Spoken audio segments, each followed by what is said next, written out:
արդեն այսօր որոշ եզրահանգումներ անել։ Կցանկանայինք նախ եւ առաջ անդրադառնալ Հայաստանի նախագահի նախկին թեկնածու Լևոն Տեր-Պետրոսյանի մի վերջնագրային հայտարարությանը։ Այսպես 2008 թվականի մարտի 5-ին Հայաստանի Սահմանադրական դատարանի նիստում նա պահանջեց կազմակերպել ոչ ավելի ոչ պակաս մարտի 1-ի իրադարձությունների միջազգային հետաքննություն։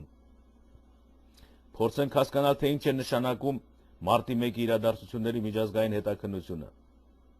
Մենք արդեն վարժվել ենք, որ Հայաստանի Հանրապետության առաջին նախագահը բավական հեշտությամբ է գործածում տերմիններ եւ հասկացություններ, որոնց իրավական բովանդակությունը չի պարզաբանվում։ Մինչդեռ որևէ իրադարձության միջազգային հետաքննություն հասկացողություն ունի միանգամայն կոնկրետ բովանդակություն եւ իրագործման կանոնակարգված ընթացակարգեր։ Նախ դա նշանակում է, որ ՄԱԿ-ի Միավորված ազգերի կազմակերպության անվտանգության խորհուրդը, որն էլ արտոնում է այդ օրինակ միջազգային հետաքննությունները, պետք է ընդունի, որ տվյալ իրադարձությունը այս կամ այն պետության կողմից իր միջազգային պարտավորությունների խախտում է եւ այն անվտանգության սպառնալիք է ստեղծում տարածաշրջանում եւ աշխարհում։ Երկրորդ, ՄԱԿ-ի հովանի ներքո պետք է ստեղծվի միջազգային հատուկ քննչական մարմին, ինքնիշխան պետությունում աշխատանքի արտակարգ լիազորություններով օժտված մի հանձնաժողով։ Երրորդ, այդպիսի քննչական հանձնաժողովի գործունեությունը ենթադրում է նախ եւ առաջ անսահմանափակ լիազորությունների տրամադրում մարտի 1-ի գործի անխտիր բոլոր նյութերի մանրակրկիտ ուսումնասիրելու համար ներառյալ Հայաստանի ցանկացած քաղաքացու, այդ թվում պաշտոնյաների, ոստիկանության, ազգային անվտանգության ծառայության, զինված ուժերի սպաների, ինչպես նաև պետության բարձրագույն ղեկավարների հարցաքննությունների ենթարկելը, ընդ որում վերջինիս ցուցմունքներ տալուց հրաժարվելու իրավունք չունեն վերջիններս։ Չորրորդ, ինչպես ցույց է տալիս միջազգային հարուստ փորձը, բազմած քննչական խմբի մասնագետները, քննիչներ, դատախազներ, քրեագետներ, հատուկ ծառայությունների աշխատակիցներ, թարգմանիչներ եւ այլն, ի հիճուկս իրենց տրված մանդատի ներկայացնում ու պաշտպանում են իրենց իսկ պետությունների շահերը, այսինքն կատարում նրանց քաղաքական պատվերները։ Առհասարակ, հենց դրա համար էլ ստեղծվում են այդ օրինակ հանձնաժողովները։ Ըստ այդմ էլ դրանց աշխատանքը որպես կանոն ձգձգվում է այնքան ժամանակ, որքան պահանջվում է քաղաքական պատվերը մինչև վերջ կատարելու համար։ Հիշենք, ինչպես 1991-ից մինչև 1998 թվականը ՅՈՒՆԵՍԿՕ-ը Միավորված ազգերի կազմակերպության հատուկ հանձնաժողովը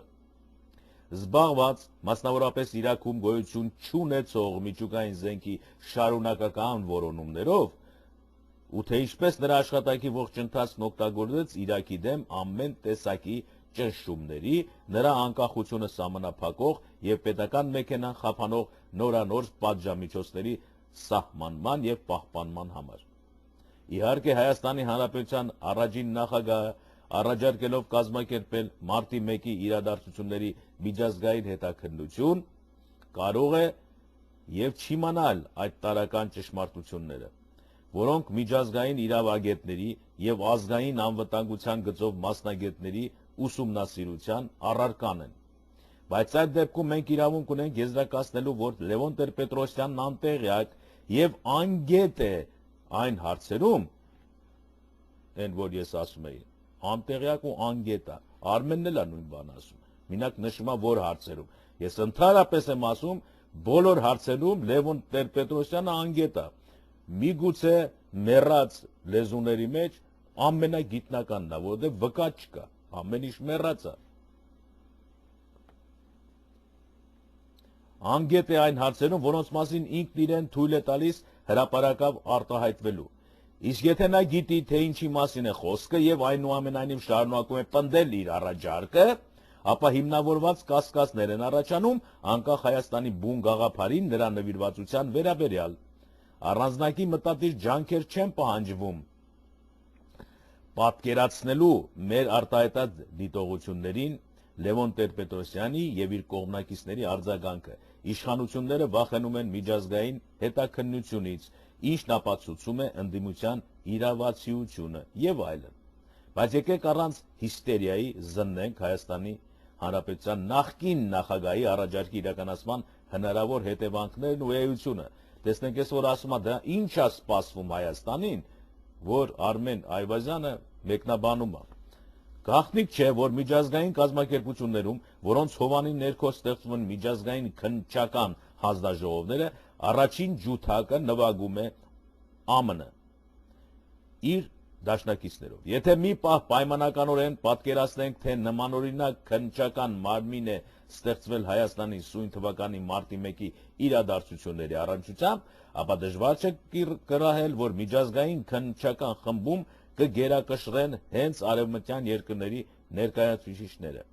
որոնք իրենց յուրահատուկ աշխարհաքաղաքական շահերն ու խնդիրներն ունեն տարածաշրջանում։ Քննչական խմբի անդամներն օժտված կլինեն իրավաբանական, անշուշտ իհարկե, անձեռնամխելիությամբ, այսինքն ոչ ոք չի կարող ասի, թե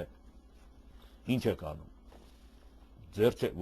ոնց որ ասենք, մեր նախագահը անձեռնամխելի է։ Այդպես այդ անդամները անձեռնամխելի կլինեն։ Հայաստանի ողջ տարածքում համաձայն արտոնությունների եւ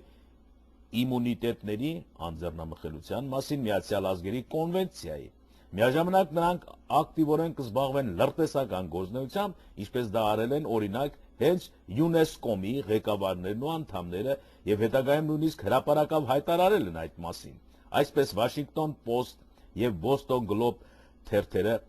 անանուն աղբյուրներ հիշատակելով հայտնել են, որ ՅՈՒՆԵՍԿՕ-ի ղեկավար Ռիչարդ Բատլերը համագործակցում էր ամերիկյան կենտրոնական հետախուզության վարչության հետ, մասնավորապես նպատակ ունենալով էլեկտրոնային լրտեսություն հաստատել Իրաքի ռազմական հաղորդուղիների վրա։ Այդ տեղեկությունը հաստատեց ՅՈՒՆԵՍԿՕ-ի նախկին անդամ Ռոդ Բարթոնը 2005 թվականի փետրվարին ավստրալիական հեռուստատեսությամբ ելույթ ունենալիս։ Հավաքված տեղեկատվությունը օգտագործվեց Իրաքի դեմ ռմբահարումների գերճշգրիտ ուղղորդման համար։ Տեսեք ինչ է նշանակում քաղաքական գիտությունների դոկտոր Արմեն Այվազյանը։ Տեսեք ինչ ձևի բերեց փաստերով, անուններով, բանով եւ դրել։ Հզոր ազնվորություն ունենք Հայաստանում։ Որպեսզի ավելի լիարժեք պատկերացնենք, թե ինչ լիազորություններ են ընձեռնվում նմանօրինակ քննչական խմբերին, մի քանի բարբերություն մեջ բերենք ՄԱԿ-ի անվտանգության խորհրդի թիվ 1595 բանաձևից, որով հիմնադրվեց ՄԱԿ-ի միջազգային անկախ քննչական հանձնաժողովը։ 2005 թվականին Լիբանանի նախկին վարչապետ Ռաֆիկ Հարիրի սպանության հետաքննության գործում լիբանանյան իշխանություններին օժանդակություն ցուցաբերելու նպատակով։ ՄԱԿ-ի անվտանգության խորհուրդը որոշում է, որ սեփական պարտականությունների արդյունավետ կատարումն ապահովելու համար հանձնաժողովը պետք է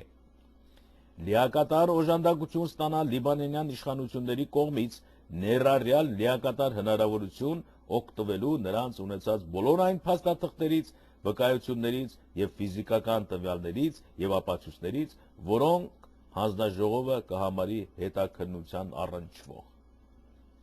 Լիազորություններ ունենա հավաքելու այդ ահաբեկչական գործողության հետ կապված ցանկացած լրացուցիչ տվյալներ ու ապացույցներ, ինչպես փաստաթղթային, այնպես էլ ֆիզիկական, ինչպես նաև հարցաքննություններ անցկացնելու Լիբանանի բոլոր այն պաշտոնատար եւ այլ անձանց հետ, որոնց հանձնաժողովը կհամարի հետաքննության առնչվող։ Օգտվի Լիբանանի ողջ տարածքում տեղաշարժվելու ազատությունից, ներառյալ ազատ ելումուտը բոլոր այն վայրերն ու օբյեկտները, որոնք հանձնաժողովը կհամարի հետաքննության առնչվող։ Ստանած ծառայություններ, որոնք անհրաժեշտ են իր գործ առույթների կատարման համար, ինչպես նաև ապահովվի ոչ միայն տարածքներով, անձնակազմով ու գույքով, այլև արտոնություններով եւ իմունիտետով, որոնց իրավունքը նա ունի համաձայն արտոնությունների եւ իմունիտետների մասին Միացյալ Ազգերի կոնվենցիայի։ 2006 թվականի փետրվարին արդեն որոշում ընդունվեց Լիբանանի հարցով հատուկ տրիբունալի ստեղծման մասին, իսկ 2007 թվականի դեկտեմբերին վերջերս Հագան համաձայնեց դառնալ Հագայի դատարանը, Հարիրի սպանության գործով դատավարության անցկացման վայրը։ Իսկ այժմ Լևոն Տեր-Պետրոսյանի առաջարկի ենթադրյալ իրականացման հետևանքների մասին։